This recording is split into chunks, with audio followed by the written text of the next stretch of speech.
Welcome to another Dragonheir Silent Gods video. Hope you guys are having an amazing day. In today's video, guys, I want to tell you that I was wrong. And I wasn't wrong about something too crazy, just about one epic hero that I really had high hopes that he will become the Gurtin for the poison element, or the Tunnel Nun for the poison element. Unfortunately, it's not the case, and it really feels that it is a pretty underwhelming epic character that it might not even be worth leveling up, at least for the very moment. Before we dive into the main topic, guys, I just want to say a big shout out to Dragonheir for sponsoring today's video. And if you guys are new around here, new on the channel, if you want to help and support me, help and support the channel, you can download the game by using the link in the description down below, or in the pinned comment, or by scanning the QR code you see on the screen. Season 4, ladies and gentlemen, we got a bunch of new characters added to the game, but one particular epic character really stood out from the crowd, you know. Let me just put it like that. So if you are looking at the poison characters, they don't really do much, okay? They're not very effective, they're not very powerful. Poison in general is not as effective unless you have some of the big boy legendaries. Now I am talking about Dino, right? He looked amazing on paper. I'm not saying that he's completely trash. If you don't have Twitch, if you don't have the big boy legendaries, he's not really going to provide you with a lot of value, so keep that in mind. He has an enlightenment aura for all battles, which is nice. The passive basic attacks have a chance to inflict poison for 15 seconds. Now, poison deals derivative damage. With the battle skill, shoots 3 arrows at the current enemy, dealing damage to them with a chance to inflict poison for 15 seconds. And then you have the ultimate, shoots 1 arrow at the current enemy, deals damage. For every stack of poison on the enemy, the hero deals additionally derivative poison damage. After that, grants attack speed up to the hero. So this skill right here sounded god tier, okay? It sounded like he will be the new Gurtin, Tunnel Nun, Shagrel, etc. for the poison element. But unfortunately, I do think that he's just not doing such an amazing job. So I'm going to show you how he performs in the Temporal Vortex. As I mentioned, he's not doing such an amazing job if you're pairing him with the mortal heroes, right? If you're not bringing in the big boy legendaries. So you might want to hold on to leveling him up for the moment, okay? I'm very curious to see how well he will perform versus the chief challenges. He might do a decent job in there, in the Otherworld event, where you just need to score 22 million damage. And I feel like he might live up to his purpose. The reason why I said that I was wrong is because I really had high hopes for this character to at least deal to 30 to 50% more damage than he actually deals, you know? So right here, difficulty 4 on the Temporal Vortex, guys. Let's give it a quick go and see what exactly we can achieve with this team. Now, as I mentioned, I'm going to go in with epic poisoners. I can bring in Twitch, and that will definitely increase the numbers, you know. In terms of artifacts, builds, that's what I have on the characters. The poison heroes are some of the hardest to build in the game. You need to have attack, you need to have enlightenment, you need to have accuracy and survivability, and if you can, give them some crit rate and crit damage, because why not? So they deal a bit of additional damage, but it's extremely hard to get all that on them. They do require quite a bit of enlightenment. The accuracy, you know, so these are the stats that I have on him at the moment. He is built on an unclean bloodline set, which will increase the derivative damage dealt by the wearer by 25%.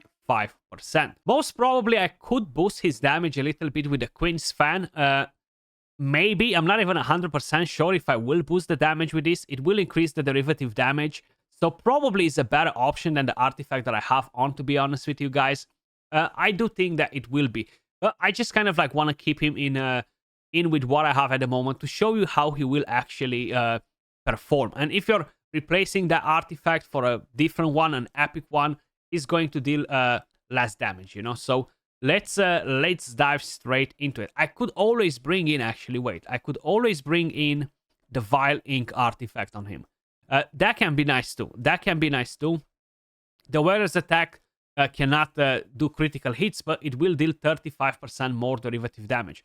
But I'm losing 120 enlightenment for 500 attack, you know, and it might not be the wisest choice since I already have increased attack on the team. If you're curious about the skill timings, That's what I have on this team. They're doing all right. I've played around a bit with the timing to see in what way the team survives the best. It seems like this is one of the better ways from what we can do with them. But let me just quickly show you how this character works. So we are going to apply stacks of poisons. Now, Corin right here is basically the most important character because he will increase the stacks. Like, we're going to have tons and tons of stacks of poison.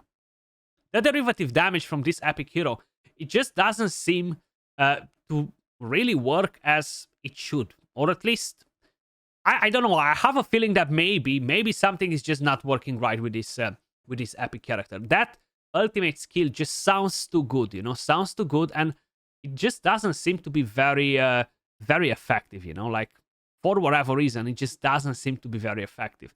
If I would put 40 stacks of poison, yeah, the damage will definitely be higher. If I'm gonna bring Twitch in the team right here instead of the epic rat, which I forgot his name, we're definitely going to get some extra damage. But as we are looking so far, we are only at 4 million damage, you know, and I kind of like hope that he will probably do 30 to 50% more damage than he currently does, to be honest with you guys. Of course, he will be at the top of the food chain in this team as the main damage dealer, because the rest of them are not really intended to do any crazy damage whatsoever, you know. So we're done with the run, guys. We got 34.9 million damage. Overall, it doesn't look too bad, okay?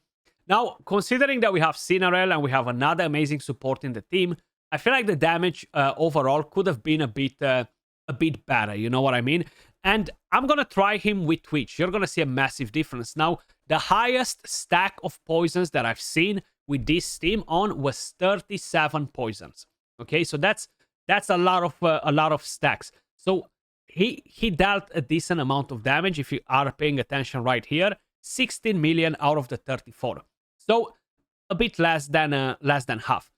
Let me just quickly bring in a Twitch instead of one of the epics. We replace Shink with Twitch in this team, guys, and we're gonna see what sort of damage we're actually going to get. Like this, we have the exact same skill timing. I gave Twitch the exact same gear we used to have on Shink before, and very curious to see the difference. I haven't actually tried them separately to see which one of them will deal additional damage, but I'm very curious to see how many stacks we're going to get with Twitch. Definitely we're going to get way more than we were getting before. And what I'm very curious to see as well is the actual derivative damage that we are going to deal once we're going to start stacking a lot of poisons, you know? Because it should definitely add up. I would say probably say that it should add 25% more damage with Twitch in the team, but maybe I'm wrong. Maybe I'm wrong. So very, very curious to see if they're really going to out damage the other team by a lot just because of Twitch. If no, it really feels like it's going to be even a bigger letdown if even with Twitch in the team you're not able to score big, basically, you know, which is a bit crazy. Poison in general is not as effective versus most of the content. I think in Season 2, when we had the Mecha Torque, a team with Vikana and with Corin used to do like absolutely crazy damage. I'm not sure if that was a bug or something, but was doing crazy damage. So we have 36 stacks. We're definitely getting a few extra stacks like this, though. That's for sure. So my tanks survived a bit longer this time around, guys. Like almost a couple of minutes on their own. And the damage is definitely much better with Twitch. As you may notice, is 47 million damage.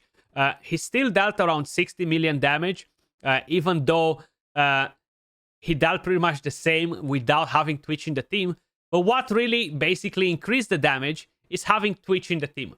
So Twitch generally just dealt more damage on his own without actually increasing Dino's damage, because Dino dealt pretty much the same damage in the team with the epic character. So I do feel that, yeah, he can be okay-ish in some cases, but I feel like I definitely got too excited for this particular epic hero, unfortunately, guys, and he's just not really going to provide us with a lot of value. This definitely just highlights how weak Poison is, at least for this particular content. And in general, versus all of the bosses, it's extremely hard to make just a Poison team for dungeons. In some Chaos Shadow Chief challenges, it might work decent, depending on what mechanics the boss has. And it really depends what mechanics does the endgame boss have to see if they become effective, you know. I do want to quickly show you all of the builds that we have on all of the team, just in case if any of you guys are curious. So I do have a serial set on Cinarel. I'm definitely gonna go ham to try and get this hero on the summoning banner, which will start, I think, in 4 days on my server. So this is the build. I have the downpipe organ on him, which will boost the damage for Dino. Then we have Calavera. We do have the Gatekeeper staff on her. And this is the build, an Ancestral Protection set. Decent stats. I try to give them some of the best possible gear on this test server account. This was Dino. You've seen the build before.